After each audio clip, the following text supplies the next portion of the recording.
Hello my friends, in today's video we will take a look at the Zhiyun Crane M3s. Crane M3s is a refinement of the original Crane M3. It introduces a couple of mostly subtle changes that improve the user experience and the performance of the gimbal. Zhiyun has also removed a couple of very niche features, which means that they can offer the S version at a lower price point.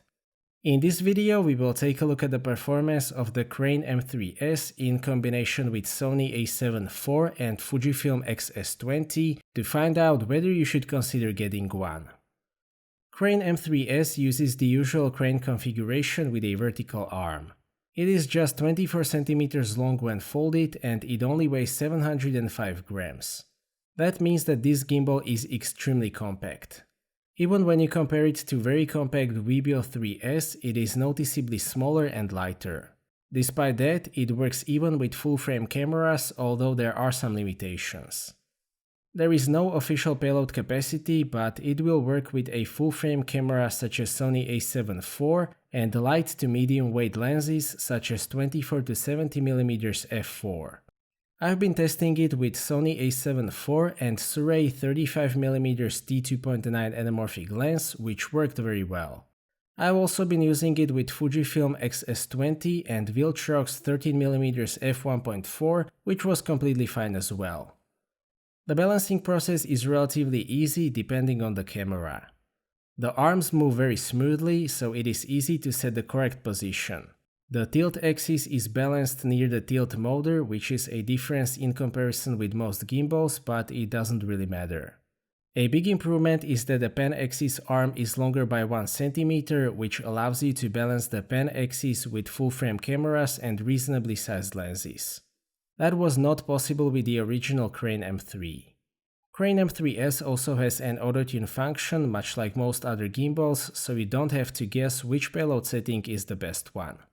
As usually, only the pan axis has unlimited motion range, but that is the one that matters, so that is fine. The motion range may also be limited by the camera size, but that is a price for having such a small gimbal. There are locks on all three motors. They have been moved on the roll and tilt axes, and now they are easier to find. The whole mounting mechanism is simpler and, in my opinion, better. The mounting plate is still proprietary, but that is fine at this size. The new system also gives you more flexibility when balancing the roll axis. Crane M3s comes in several packages. The base one includes just a gimbal and small tripod. Combo package that I have here includes a larger tripod, smartphone holder, and this stylish backpack. I really like this backpack. It is very high quality and it has modular space inside, so you can also use it to carry your camera. All kinds of cables for connecting the camera and charging the gimbal are also included. Regarding the smoothness or the stabilization itself, it works very well for intended purposes. As long as you use it with reasonable payloads, you will get smoothness comparable to compact gimbals. I've actually been using it with Sony A7IV and Shure 35mm t2.9 anamorphic lens. Stabilizing anamorphic video is a more difficult task, but it did a great job. I was able to get very smooth shots, including walking, which is the most difficult task for a light gimbal. It also worked really well with the brand new Fujifilm X-S20 and 13mm f1.4 Viltrox.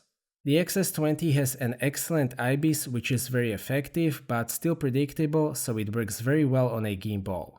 The motor response around 0 degrees angle is very linear and predictable. You should definitely use this gimbal with in-body image stabilization in your camera though. This combination is completely fine for travel videos, for example.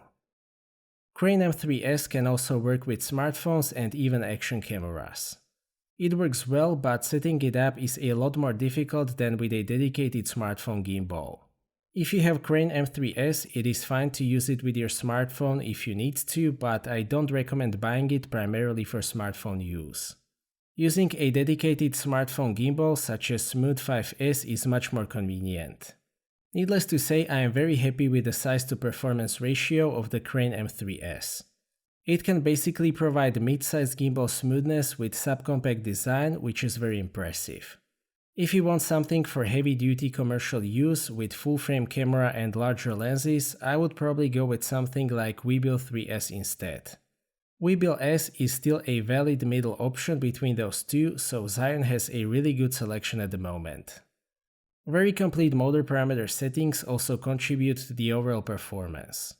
That brings us to one of the standout features of the Crane M3s, which is the touchscreen.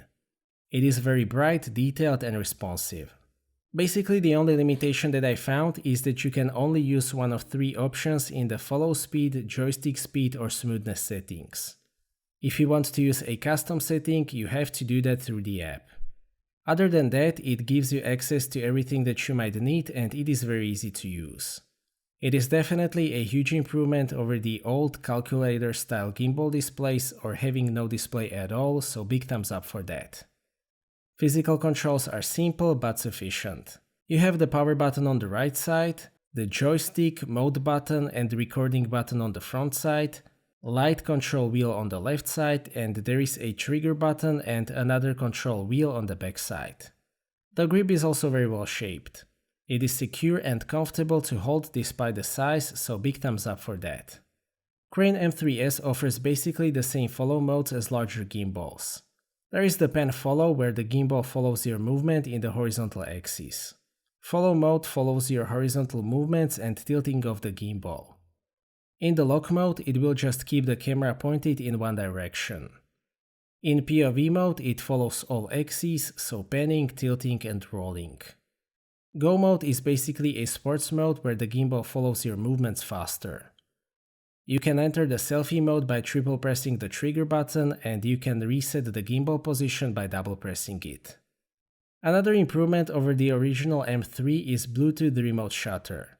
It is extremely easy to set up and 100% reliable. I very much dislike remote control cables, so this is a great addition for me personally. You can still connect the camera to the gimbal using the cables if you wish to do so. Zhiyun issues a very comprehensive compatibility list, so you can take a look at what will work with your camera and what will not. A special feature of Zhiyun gimbals is the light. The brightness has been increased from 800 to 1000 nits. You can control it using the wheel on the left side. It allows you to adjust the brightness and the temperature, which is very neat. It can be very useful as a fill light or even in the darkness, so thumbs up for this feature as well.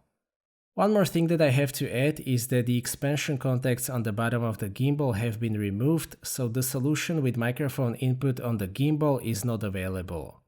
To be honest, using some Rode Wireless Go type of solution is a lot more convenient, so that is an understandable decision. Crane M3s still uses the ZY Play app, which is very reliable.